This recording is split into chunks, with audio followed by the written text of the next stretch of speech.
शांतता, सलोखा नांदत असलेलं, सर्वसमावेशक असलेलं आणि त्याचबरोबर फारसा ताणतणाव नसलेलं, अगदी निसर्गरम्य शहर म्हणजेच खोपोली शहर आज सकाळपासून हत्याकांडाने हादरलेलं पाहायला मिळतंय. मंगेश काळोखे यांची हत्या खोपोलीमध्ये झाली आणि या हत्येच्या नंतर आज दिवसभरामध्ये खोपोलीमध्ये प्रचंड तणावाचं वातावरण असलेलं पाहायला मिळालं. खरं तर सुरुवातीला ही हत्या कुणी केली आहे याविषयी अनेक मतमतांतर होती, अनेकांवरती संशय होता. मात्र आता या प्रकरणामध्ये थेटपणे राष्ट्रवादीचा हात असल्याचं समोर आलंय आणि या प्रकरणात एक दोन नव्हे तर तब्बल 10 जणांविरोधात, 10 राष्ट्रवादीच्या पदाधिकाऱ्यांविरोधात आणि थेटपणे हत्या करणाऱ्यांविरोधात गुन्हे सुद्धा दाखल झालेत. नेमकं या प्रकरणात काय काय घडलं सगळंच जाणून घेणार आहोत. नमस्कार, मी समृद्धी आणि तुम्ही पाहताय टॉप न्यूज मराठी. नुकत्याच राज्यामध्ये नगरपालिका आणि नगर परिषदांच्या निवडणुका पार पडल्यात. या सगळ्यामध्ये रायगडच्या खोपोलीमध्ये प्रभाग दुसरा म्हणजेच प्रभाग क्रमांक 2 मधून मानसी काळोखे या शिंदे सेनेच्या नगरसेविका निवडून आलेल्या होत्या. खरं तर त्या आधीही एकदम नगरसेवक राहिलेल्या होत्या. त्याचबरोबर त्यांचे पती ज्यांची या सगळ्यामध्ये हत्या झाली आहे ते मंगेश काळोखे सुद्धा आधी नगरसेवक होते. म्हणजे आताचे ते माजी नगरसेवक होते.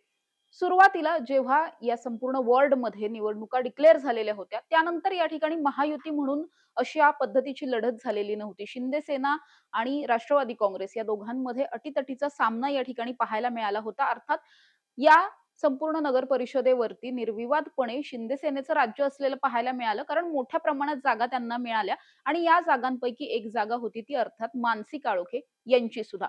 मानसी काळोखे गेल्या अनेक वर्षांपासून शिवसेनेमध्ये काम करतात. त्यांचे पती सुद्धा शिवसेनेमध्ये काम करत होते.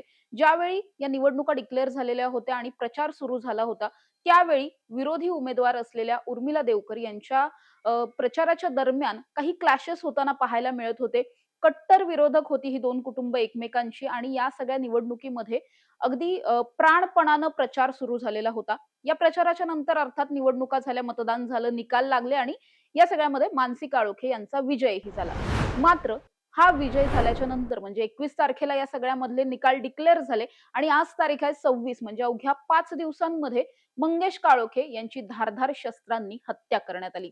मंगेश काळोखे हे ज्यावेळेस निकाल लागलेला होता त्यानंतर 2 दिवसांसाठी ते देवदर्शनाला गेलेले होते. नुकतंच देवदर्शन करून परत आले आणि 2 दिवसांपूर्वी पुन्हा एकदा आपलं रुटीन लाईफ जे ते त्यांनी सुरू केलेलं होतं.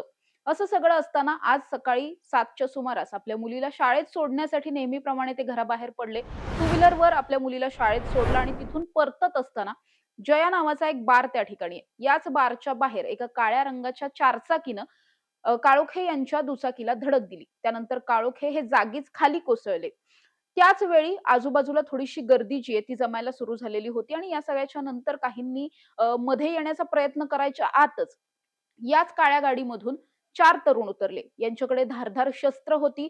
असं सांगितलं जात आहे, की कोयते होते, त्याचबरोबर चॉपर्स वगैरे होते. अशा पद्धतीची माहिती स्थानिकांकडून, प्रत्यक्षदर्शींकडून येताना पाहायला मिळते. अर्थात या धारदार शस्त्रांनी काळोखे हे रस्त्यावर ऑलरेडी पडलेले होते आणि त्यांच्यावरती अमानुष पद्धतीने वार करण्यात आले.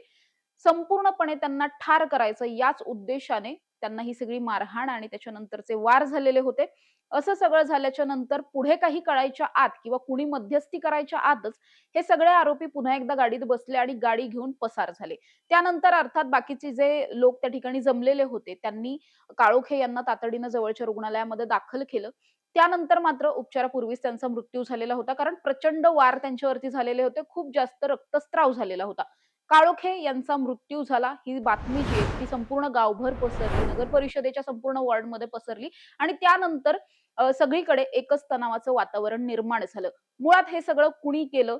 कुणी करायला सांगितलं? या सगळ्या मागचा सूत्रधार कोण? अशा अनेक चर्चा ज्या आहेत त्या सकाळपासून रंगलेल्या पाहायला मिळाल्या. मुळात काळोखे हे स्वतः सुद्धा नगरसेवक राहिले होते. त्यांच्या पत्नी 2 टर्मच्या आता नगरसेविका असल्यामुळे या संपूर्ण परिसरामध्ये त्यांचा चांगल्या पद्धतीने मित्रवर्ग होता किंवा त्यांचे सहकारी मोठ्या प्रमाणात होते. त्यामुळे या सगळ्यांनी मिळून जवळच्या पोलीस ठाण्यामध्ये ज्या ठिकाणी ज्या पोलीस ठाण्यामध्ये ही सगळी एफ-आय-आर नोंद केलेली होती, त्या ठिकाणी सुद्धा मोठ्या प्रमाणात गर्दी केली, जमाव जमलेला होता. जोपर्यंत आरोपीला अटक केली जात नाही, तोपर्यंत आम्ही इथून हलणार नाही, अशा पद्धतीनं इशारा जो आहे तो इथल्या स्थानिकांकडून दिला जात होता. अर्थात जेव्हा हे सगळं झालेलं होतं हत्याकांड, त्यानंतर स्थानिक पोलीस सुद्धा घटनास्थळावर पोहोचलेले होते. त्यांनी पंचनामा केला होता. त्यानंतर पोस्टमॉर्टम सुद्धा झालेलं होतं आणि पुढे ही बॉडी जी आहे ती ताब्यात सुद्धा देण्यात आली. मात्र ग्रामस्थ या सगळ्यामध्ये प्रचंड आक्रमक असलेले पाहायला मिळालेले होते. आणि त्याच नंतर जेव्हा हे प्रकरण कुणी केलेलं आहे, हे हत्याकांड नेमकं कुणाच्या मार्फत झालंय वगैरे या सगळ्याचा शोध पोलीस घेत होते. त्यावेळी भरत गोगावले शिंदे सेनेचे मोठे नेते आहेत, शिवसेनेचे मोठे नेते आहेत, त्यांनी एक स्टेटमेंट दिलं. त्यांच्या या स्टेटमेंटमध्ये त्यांनी असं म्हटलेलं होतं, की या सगळ्या हत्येमागे थेटपणे राष्ट्रवादीचाच हात आहे. कारण राष्ट्रवादीचा जो पराभव या ठिकाणी झाला, तो त्यांना सहन झाला नाही आणि त्यामुळे पराभवाच्या रागातून त्यांनीच हे सगळं केलंय. असं ते म्हटले होते. त्यानंतर अर्थातच पोलिसांनी सुद्धा वेगवेगळ्या अँगल्सनी तपास सुरू केला. सीसीटीव्ही चेक केले गेले आणि या सीसीटीव्ही मधून काही आरोपींची ओळख सुद्धा पटली.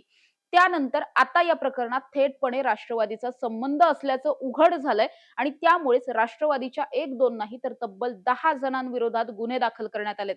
यात सगळ्यात महत्त्वाचं नाव आहे जिल्हाध्यक्ष असलेले राष्ट्रवादीचे रायगडचे जिल्हाध्यक्ष सुधाकर घारे यांचं. त्याचबरोबर भरत भगत जे या ठिकाणचे प्रवक्ते आहेत. दुसरीकडे जी महिला उमेदवार या सगळ्यामध्ये पराभूत झाली होती, त्या उर्मिला देवकर यांचे पती आहेत रवींद्र देवकर, दर्शन देवकर, धनेश देवकर, संदीप चव्हाण अशा पद्धतीची अनेक नावं या सगळ्यामध्ये आहेत. याच देवकरांचा एक बॉडीगार्ड आहे, त्याचं नाव आहे आणि इतर 3 जण.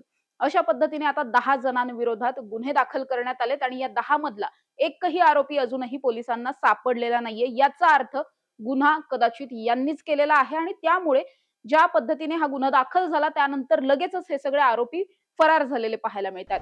आता या संपूर्ण शोध मोहिमेच्या दरम्यान आरोपींना शोधण्यासाठी पोलिसांनी वेगवेगळी 10 पथकं तैनात केलेली आहेत आणि ही 10 ही पथकं या आरोपींच्या मागावर असलेले पाहायला मिळतात. कुणाचे नंबर ट्रेस करणं असेल, सीसीटीव्हीच्या माध्यमातून शोधकार्य करणं असेल किंवा गाडीची नंबर प्लेट वरून कुठेतरी त्यांना ट्रेस करणं असेल, हे सगळं सुरू असलेलं पाहायला मिळतंय. पोलिसांनी जी माहिती दिली आहे त्या माहितीनुसार पोलिसांनी ठिकठिकाणी नाकेबंदी केलेली आहे. जिथे कुठे आरोपी किंवा संशयित कुणीही दिसतील लगेच त्यांना ताब्यात घेतलं जाईल.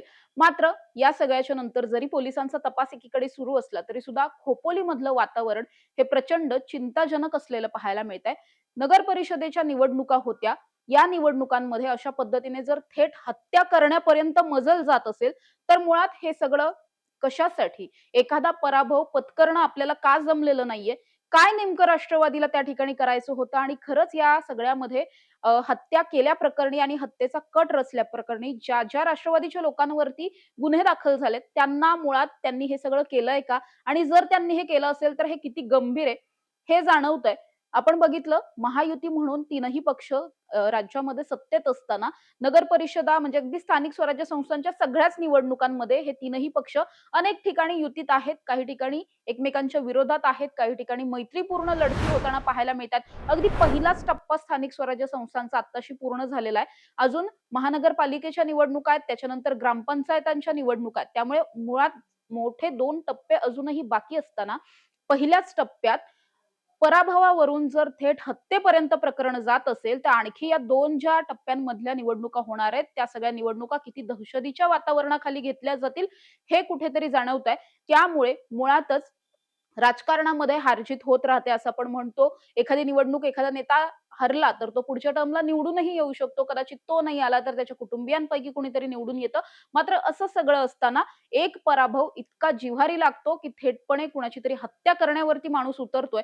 हेच मुळात प्रचंड चिंताजनक आहे. आता या सगळ्यावरती राष्ट्रवादीचे प्रमुख म्हणून अजित पवार यांनी कुठलीही प्रतिक्रिया अजूनपर्यंत दिलेली पाहायला मिळत नाहीये किंवा राष्ट्रवादीच्या वतीनं या सगळ्यात अधिकृत कुठलीही भूमिका अजून आलेली नाही, प्रतिक्रिया आलेली नाहीये. अर्थात या सगळ्यानंतर आता राष्ट्रवादी सुद्धा या सगळ्या आरोपींवर पक्षांतर्गत कारवाई करणार का? आणि पोलिसांना हे सगळे आरोपी कधी सापडतात हे सगळंच पाहणं महत्त्वाचं असणार आहे. पोलिसांकडून खोपोलीमधला तणाव शांत करण्यासाठी जे या सगळ्यातले ग्रामस्थ आहेत, सहकारी आहेत, काळोखे यांचे मित्रवर्ग आहेत, या सगळ्यांना शांत करण्यासाठी आणि वातावरण तिथलं नॉर्मल करण्यासाठी पोलिसांचे प्रचंड प्रयत्न सुरू असलेले पाहायला मिळतात. अर्थात या सगळ्या हत्याकांडामागे नेमकं कोण-कोण आहे? ज्यांच्या विरोधात गुन्हे दाखल झालेत ते खरंच या प्रकरणामधले आरोपी आहेत का? आणि या सगळ्या हत्येचा सूत्रधार हे खरंच देवकर कुटुंब आहे की आणखी कुणी? या सगळ्याचा शोध पोलिसांकडून घेतला जातोय. अशाच ताज्या आणि महत्त्वाच्या बातम्यांसाठी तुम्ही पाहत राहा टॉप न्यूज मराठी. आपला महाराष्ट्र, आपली बातमी. तुमची car, electric panel, data server आगीपासून सुरक्षित आहे का? नाही? मग आजच बसवा F Protect. Temperature activated fire suppression device यामध्ये आहे eco friendly non toxic pressurise liquid जे आग लागल्यास क्षणार्धात ऍक्टिव्हेट होऊन आगीवरती मिळवते नियंत्रण. बसवण्यास अतिशय सोपे आणि सुटसुटीत टेकालिपचे एक दर्जेदार उत्पादन एफ प्रोटेक्ट.